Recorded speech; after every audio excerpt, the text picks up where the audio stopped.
Salut à vous, on se retrouve aujourd'hui pour vous présenter le test en grandeur réelle au niveau de la supercharge d'un modèle Y propulsion de 20 à 80%. Donc là, je commence avec 20% tout simplement. Je suis au superchargeur V3 de Périgueux. Alors comme vous le voyez, il fait 20 degrés. La voiture a roulé à peu près, voilà, pas beaucoup. Et donc c'est parti, on va faire la première partie assez rapidement et puis ensuite vous aurez un peu plus de détails par la suite. Donc il est 8h12, 20%, on est arrivé déjà à 50%, il est 8h21, c'est-à-dire 9 minutes. Donc en 9 minutes, effectivement, on a déjà récupéré 30% de batterie et on arrive à 60% à 8h25, c'est-à-dire environ 13 minutes. Donc après, voilà. La suite, elle continue en direct. Je vous laisse. Donc voilà, nous sommes à 67%. Pour rappel, nous avions commencé à 8h12. Donc ça fait exactement 16 minutes qu'on recharge. On est parti, la voiture avait 20% de batterie. L'objectif, c'est d'essayer d'arriver à 80%. Alors je pense qu'on va y arriver en 20 à 22 minutes. Je peux peut-être me tromper, mais ça va être à peu près cette zone-là. Donc on continue la vidéo. Je tenais à remettre en avant quand même certaines choses au niveau des superchargeurs. C'est actuellement en tout cas les prix, comme vous le savez. Les prix, vous voyez, donc sur Périgueux 32 centimes, 33 centimes à Bordeaux, 34 centimes à Angoulême. Donc voilà, on est sur ces niveaux de prix là. Et on voit également que certains Ionity de plus en plus apparaissent, même des Allego apparaissent. Voilà, donc ça c'est plutôt nouveau, je dirais, parce que petit à petit, il y a des nouveaux chargeurs qui arrivent. Alors, quand je dis nouveau, ça existe depuis un petit moment, mais tous les chargeurs n'étaient pas indiqués. Voilà, je ne sais pas quels sont exactement les critères de sélection de Tesla pour pouvoir les faire apparaître. Mais en tout cas, voilà, on est vraiment sur quelque chose d'intéressant. Alors, vous voyez, on est à 8h29, on est à 70%.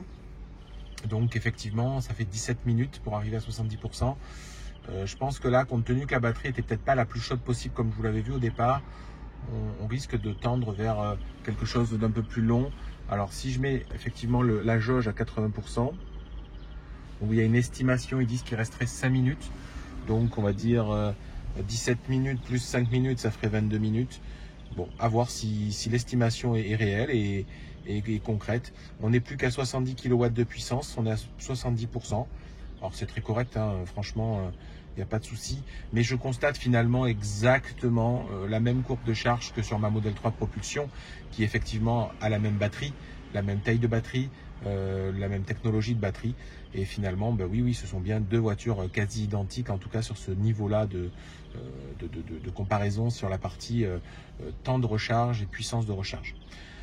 Allez, à tout de suite, on se retrouve à 80%. Donc voilà, ça fait maintenant juste 20 minutes, on est donc à 76%. Donc 20 minutes, on a fait le 20-76%.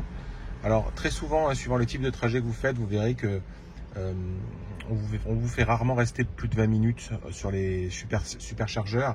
D'autant plus que maintenant le réseau est très dense, donc il y a moins de complexité qu'il y a 2-3 ans quand il y en avait un petit peu moins sur le secteur. Donc généralement la recharge moyenne, moi c'est ça, je dis que c'est grosso modo 20 minutes parce qu'on n'arrive pas toujours à 20%, on peut arriver avec un petit peu moins, mais on peut arriver aussi des fois avec un petit peu plus suivant le secteur où se situe le superchargeur et puis repartir avec entre 70-80%, ça peut souvent suffire à atteindre le superchargeur suivant. Donc c'est pour ça qu'une recharge moyenne, moi j'aime bien communiquer sur 20 minutes. Alors après, il y a des gens qui se disent ah oui, moi je préfère rester peut-être 10 minutes de plus et pouvoir aller au superchargeur d'après. C'est vrai que maintenant on a cette logique-là, peut-être qui est un peu plus facile, comme je dis, il y a plus de superchargeurs.